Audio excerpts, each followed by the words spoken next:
Hello beautiful people! Ako nga pala si Cams. Matagal na ako dito sa Japan. Pero ngayon ko palang makakasama ang pamilya ko. So bali guys, last week nag-vlog tayo about sa aking moving out journey. And ngayon naman, isi-share ko sa inyo yung pagdating ng aking mag-ama. Yung anak ko, matagal ko na rin nakakasama dito. Pero yung husband ko, ngayon pa lang siya makakapunta dito sa Japan at makakasama namin. Matagal na rin kami, pero last year lang kami kinasal. Kaya naman, ngayon ko lang din siya nakuha. So, bali guys, from Tokyo is sumakay ako ng tren papunta sa Narita Airport. So, bali nag-take po ako ng Keisei Narita Sky Access dahil wala naman tayong sasakyan. Commute na lang tayo. Pero ang kagandahan dito sa Japan guys, kahit wala kang sasakyan, hindi mo hahanapin ang kuruma or mag-car dahil napaka-friendly or napaka-convenience na mga tren dito sa Japan. Ayan na nga, malapit na nga ako sa kanila guys. Sobrang excited na ako kasi sobrang pangarap namin tong mag-asawa. Noon pa man, 2018 pa lang naging kami na.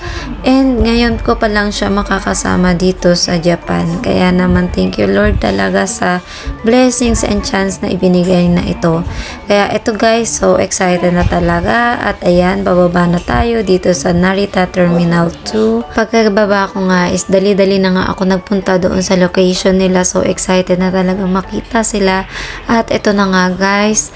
And dito ako pupunta guys kasi nandito na sila. Nauna silang bumaba kasi bago yung dating ko dahil medyo nalita ako dahil sa ulan at sa pagtingin ng oras. But ayun, buti na lang talaga dito sa hindi nakakainip mag-antay.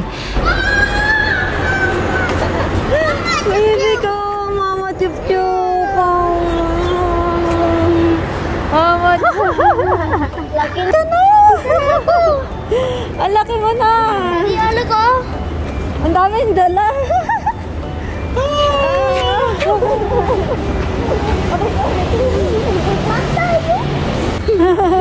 Nabidyo mama. Apo, nabidyohan kita. Di gulat ako.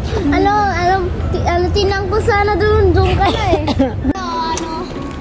na eh. Hindi, Tito Mahal yung macaron, kaya napunta tayo macaron store para bili tayo 3 macaron. Sobrang favorite kasi ni Kaden talaga yung macarons and ayun yung promise ko sa kanya na bibilin ko siya pagbalik niya dito sa Japan.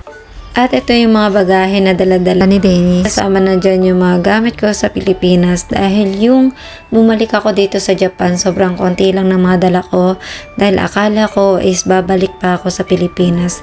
But then, ayun nga, ang nilaan ni Lord sa amin is yung makapag-stay na kami dito sa Japan for good.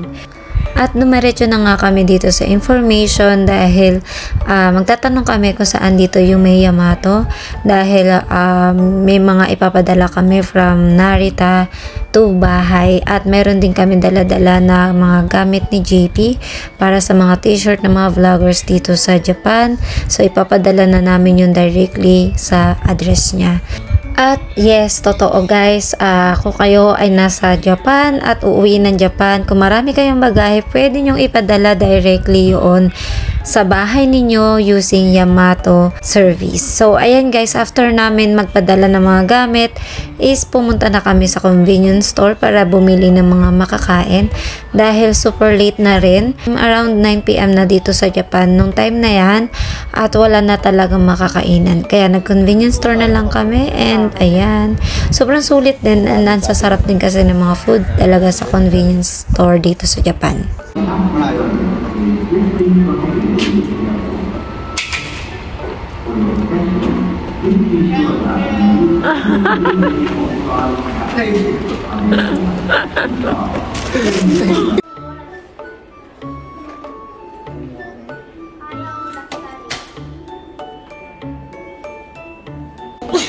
Pagod yan. Pagod na. Sa lobo.